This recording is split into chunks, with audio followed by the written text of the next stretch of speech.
Over the Dragon Boat Festival long weekend, Team PhD attended the second round of TTAC. For round 2, the race was split into 2 days. Everyone had 3 sessions for practice on Friday and only 1 race session on Saturday. I really hope this doesn't become a tradition for Team PhD, but just like at round 1, we only managed to put the car back together just in time for this race. Since round 1, the car has received a pair of new turbos from our friends at Mach 5, as well as a new custom exhaust and some catless downpipes from Eccentric. We've also installed a water spray for our oil cooler to help manage the heat in this 32-degree weather.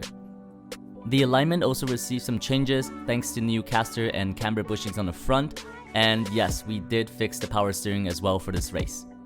The Tianma 5-hour endurance race was happening over the same weekend as TTAC. Their race started right after our race ended on Saturday, and because of the 2 races happening at the same time, there was a much larger showing than the last round. This event definitely felt more serious.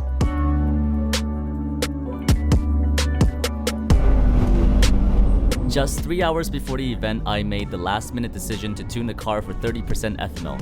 I also installed a new 4-bar map sensor, allowing the car to hit much higher boost targets than before.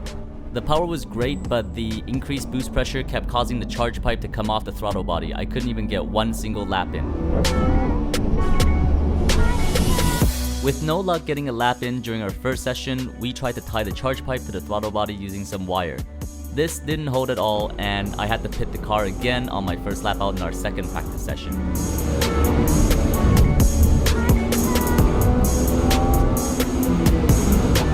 I was getting pretty frustrated by this point, and as a last resort, we used a bunch of zip ties in place of the wire to see if it would hold better in our last session for the day. If we weren't able to keep the car boosted for a full session, then all the hard work we went through to get the car ready would go to waste. I really needed these zip ties to work, but I had my doubts. The solution was just too ridiculous. It was a stressful afternoon waiting for our last session.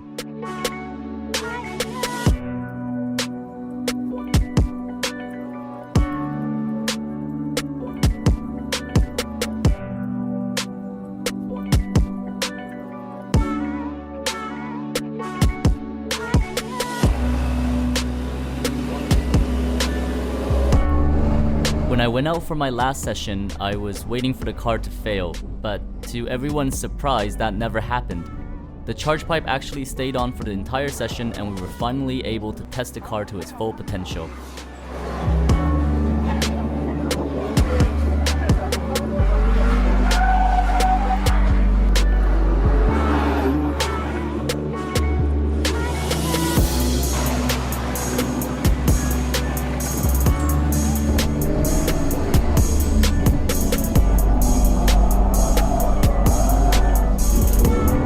We ended the day with a blistering 1 minute 9.21 seconds, faster than I've ever gone around STC. These new turbos made the car into a monster in the straights. We also dialed out a lot of the understeer that occurred in round 1, and thanks to the power steering, I can now bring my braking much deeper into the corner.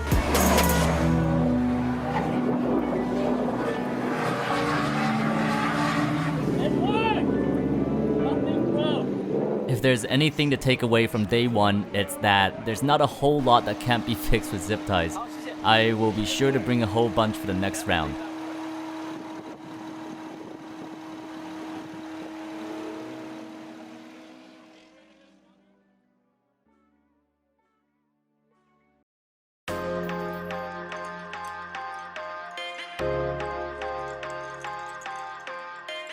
I didn't get a lot of sleep before race day. We spent the night changing the fluids for the car, and I was up for a bit studying some track data that I collected during practice.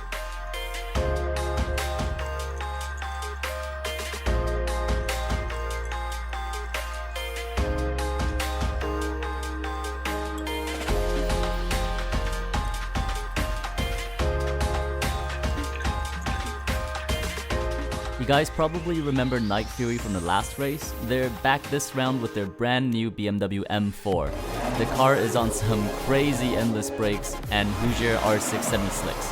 These guys meant business.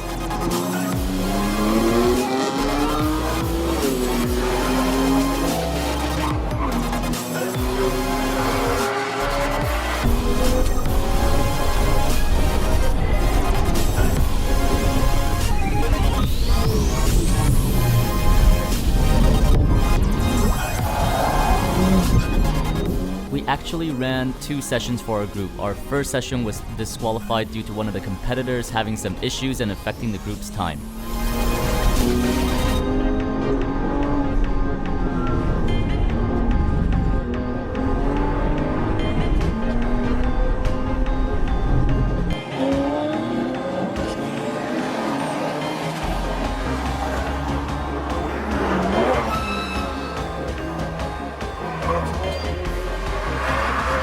Unfortunately, there was another issue with car deployment for our second session, and this caused us to run into traffic for every hot lap that we ran.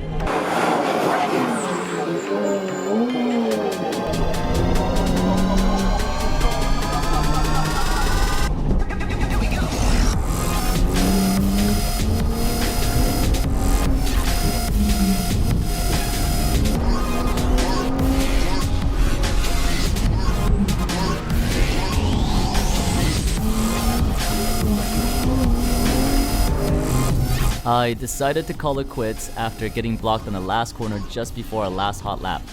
It was a real shame we never got a chance to put down a representative lap time for the car during the race. The race ended with Team PhD in second place, lapping 1 minute 11.6 seconds. We were behind Apex and their turbo widebody GT86, which lapped a 1 minute 09.8 seconds. Night Fury ended in third place with a lap time of 1:14.1. I have to admit I'm disappointed with the results, not so much because we placed second, but because we didn't get a chance to put in our best for the race. I suppose that's just how racing is. With 2 more rounds to go, I'm sure Team PhD will have another chance at first place. So this is it for our round 2 recap. I know this video was a little bit long, but I hope you guys enjoyed it regardless. I'll catch you guys in the next video.